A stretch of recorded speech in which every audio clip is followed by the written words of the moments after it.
माना, बोलिए रोजे का माना रुकना, किससे? झूठ से, गीबत से, बदी से, बदनिकाही, खाने पीने।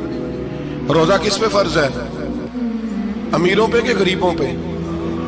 जी कहते ने मैं तो काम ही मेरा तो काम ही मेहनत मजदूरी वाला, मैं कैसे रोजा रखूं? मैं तो दिहाड़ी लगाता हूं तो रोजा कैसे रखूं? मैंने नहीं किसी हदीस में पढ़ा कि रोजा वो रखे जो दफ्तर में बैठता है। सहाबा के जमाने में तो दफ्तर होते ही नहीं थे, किसी जगह नहीं लिखा हुआ रोजा वो रखेगा जो एसी में बैठता है, तब तो एसी थे ही नहीं। हजरत अबू बकर सिद्दीक रज़ी अल्लाह तआला अन्हु से लेकर जनाब बिलाल तक सारे अपने हाथ से काम करते, सारे अपने हाथ से काम करते, सारे।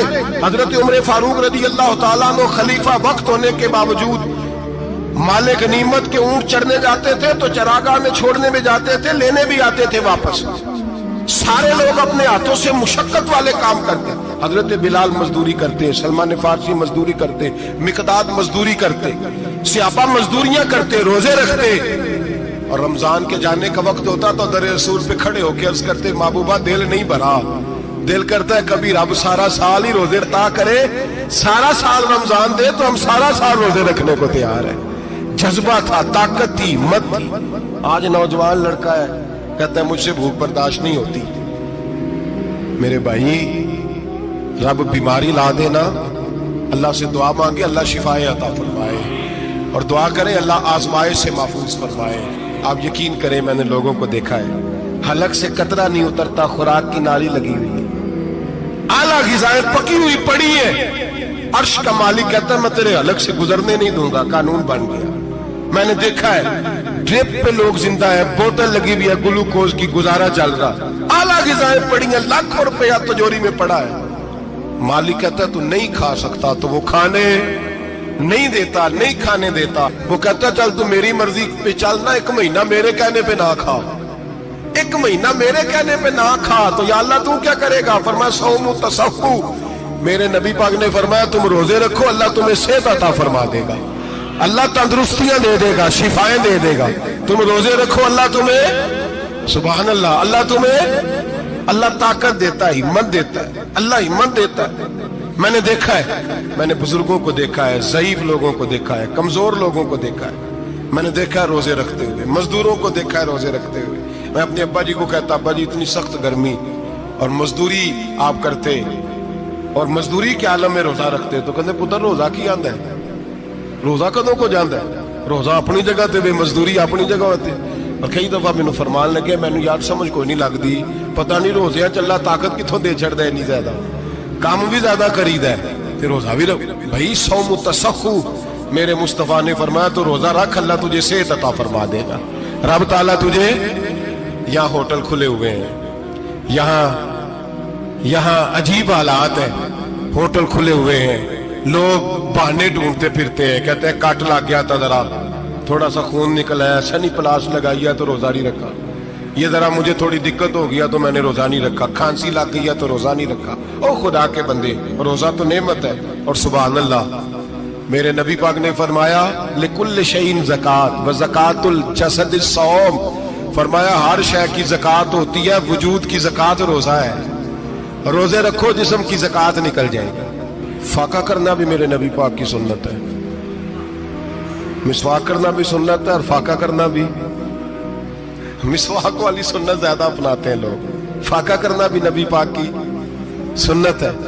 एक साहब मुझे कहने लगे जनाब बैठ के खाना हुजूर की सुन्नत है। मैंने कहा कभी कभी ना खाना भी नबी पाक की सुन्नत है, ना खाना भी हुजूर की सुन्नत है।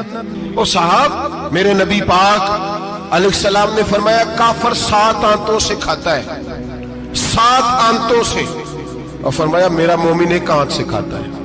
उसके वजूद में खाने वाली 1 आंत है, काफर 7 आंतों से खाता है। फाका कशी से नूरानियत पैदा हो।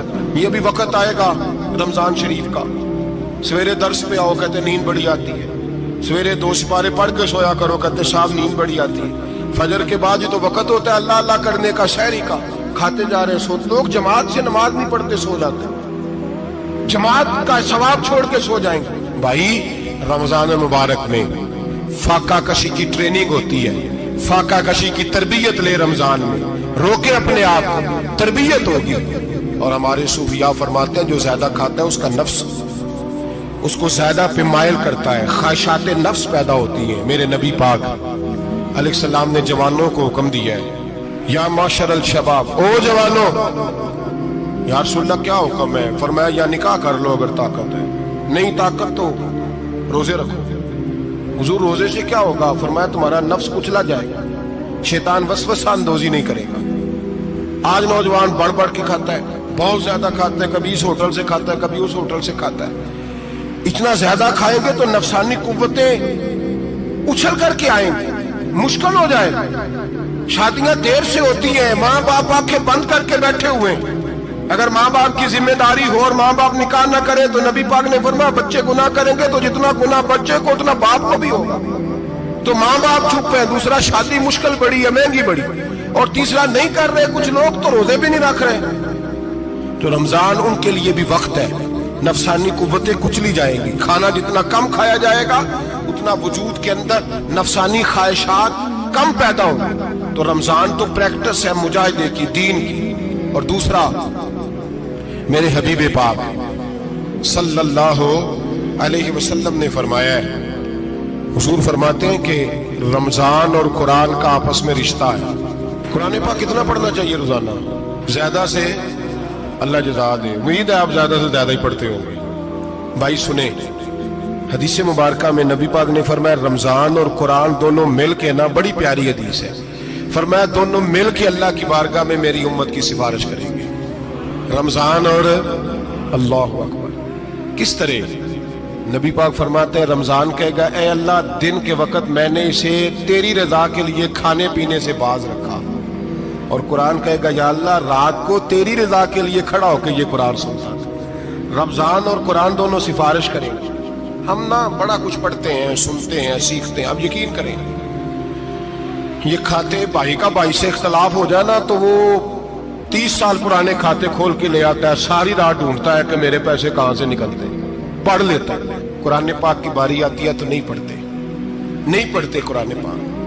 ابا جی کا ختم ہوتا ہے تو مانگتے پھرتے ہیں، کہتے 2 قرآن پاک 10 قرآن پاک۔ یہ باتیں بتانی نہیں چاہیے، کرنی نہیں چاہیے، لیکن چونکہ تربیت کے لیے بیٹھا ہوں تو کر دیتا ہوں۔ میرے شاگردوں سے پوچھیں، یہاں مدرسہ ہے الحمدللہ، درجنوں طلباء ہیں، اساتذہ ہیں، میرے پیر بھائی ہیں، اور میرا یہ دعویٰ ہے کہ شاید تو کسی سے اتنا پیار کرتا ہو جتنے میرے شاگرد اور مرید مجھ سے کرتے ہیں، لیکن میں نے کبھی کسی سے نہیں کہا کہ ذرا سورت فاتحہ پڑھ کے دینا، میں نے اپنے ابا جی کو ثواب دینا ہے۔